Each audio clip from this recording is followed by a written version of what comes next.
Hey guys, what's up?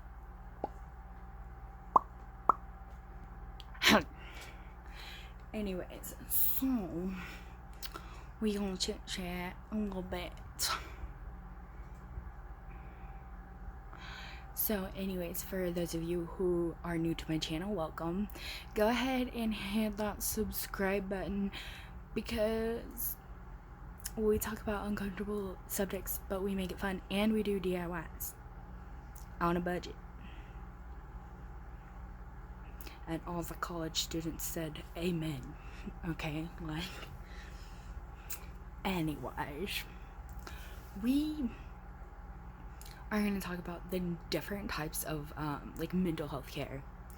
So yeah, let's go ahead and get started. So the first course of action is usually outpatient treatment, and this can mean a lot of different things. So we're going to talk about strictly just going like once, twice a week, sometimes once a month. So that starts as usually the first line of care if you're not in crisis. So you go in there, they kind of determine what kind of therapy you need, and you and the therapist should chat a little bit, share a little bit about your history, your families, whatever kind of issues they got, because a lot of it gets passed down to us. Yay, right? So happy. And so they just kind of get to know you there. And from there, you just kind of decide if it's a good fit. Not everyone's going to be a good fit. I actually just had, I've had two that I was able to realize probably weren't the best. Actually, one here, I saw her one time. No, she was awesome. She was straight up with the way she works and everything like that. And it just wasn't going to be a good fit for me, you know? Especially with the location of where it was. Yeah. Anyways, like I said, not going to be a good fit for me, and that is perfectly fine. But the thing is, anyways, I apologize. My mom hollered up at me. We had a little family inside joke. I'll probably tell you it later, but anyways.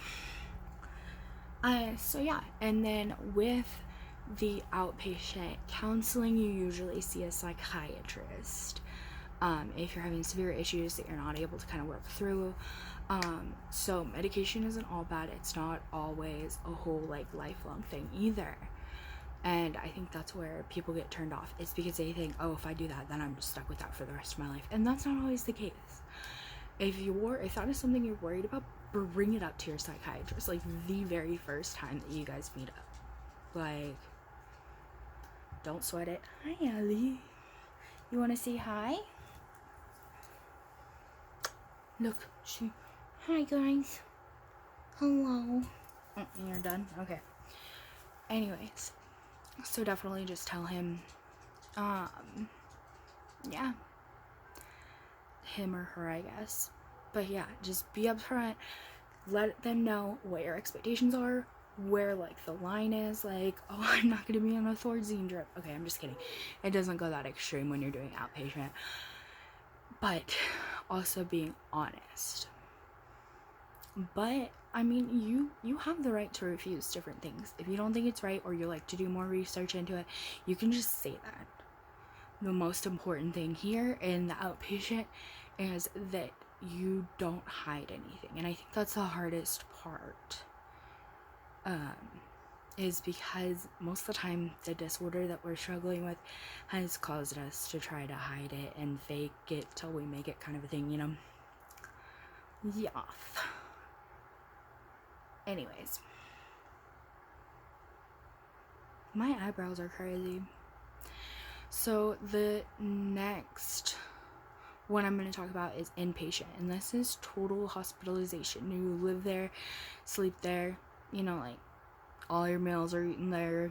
You have group therapy and then one-on-one therapy, and you do see like a psychiatrist usually like every other day. I think it is for inpatient.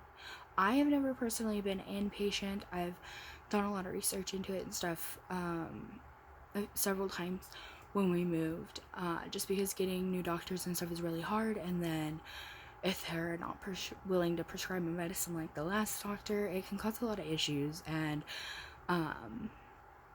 when they get my medicine all jacked up, I do sometimes have like suicidal thoughts, and that's why I always make sure I have kind of like a backup plan, you know, when I reach X level, kind of like I talked about if you watch the PTSD video where you're just like, after this, gotta go up the food chain, you know what I mean, or text that person or whatever, you know. So you stay there, you hang out there, they help get you on the right track, back into a better, healthier mindset. Now, this is not usually more than like a week. Like, that's usually max. And there are some cases like eating disorder patients have to stay there a lot longer usually. Well, not even a lot. I know several people who are in there for like 2 weeks, and then they move to the other program that I'm going to talk about next. So yeah, inpatient, you stay there all day, you do a bunch of different therapies and all that good stuff. And yeah, anyways, next type is IOP, intensive outpatient, or a lot of places call it partial hospitalization. So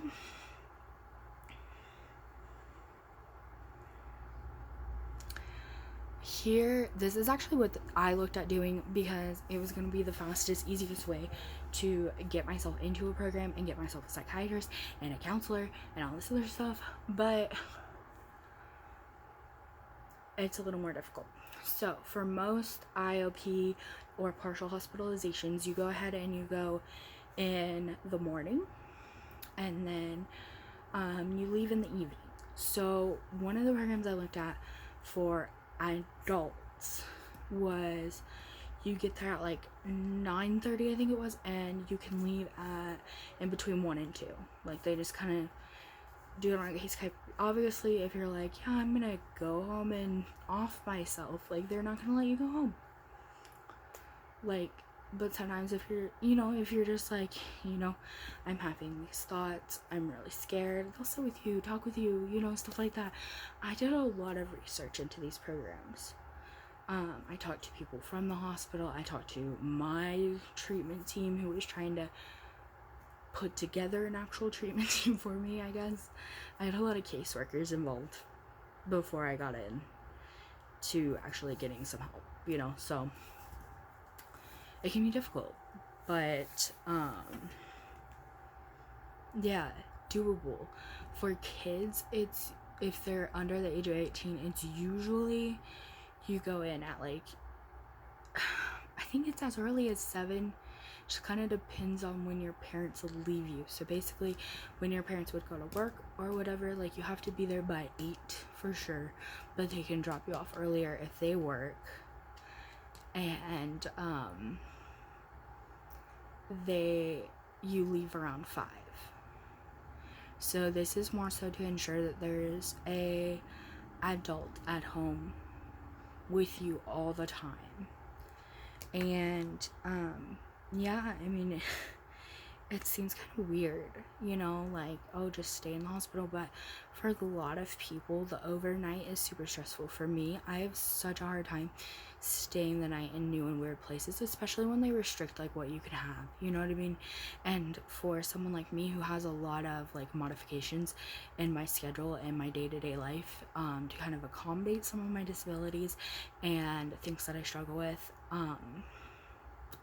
yeah, it would be a lot harder to do a full-on staying there all the time kind of a thing. I have different things for when I take a shower to help me out, for when I use the restroom to help me out, girl. Anyways, so those are the ones that I wanted to touch on. Of course, for outpatient, there's so many different resources and so many different for in and others as well, but for outpatient, we now have online counseling, which can usually be pretty late. like pretty legit and accessible. You know, I've heard a lot of YouTubers who have gotten sponsorships actually tried it. Like one guy was like, wasn't for me, but my kid really liked it, you know, and liked that it was on the phone and it was still kind of a personal thing, you know. So things like that. There is something out there for everyone. If you have something in mind, message me and I will see what I can find out about it. I mean, you never know. I may not be able to get answers, but maybe somebody I know will, or maybe somebody else watching this video will. Anyways, don't forget to like, comment, subscribe, and let me know what kind of videos you want to see next. But punch that subscribe button. Why does it look like I have a black eye, kind of? I don't know. Anyways, thanks for watching, guys. Bye!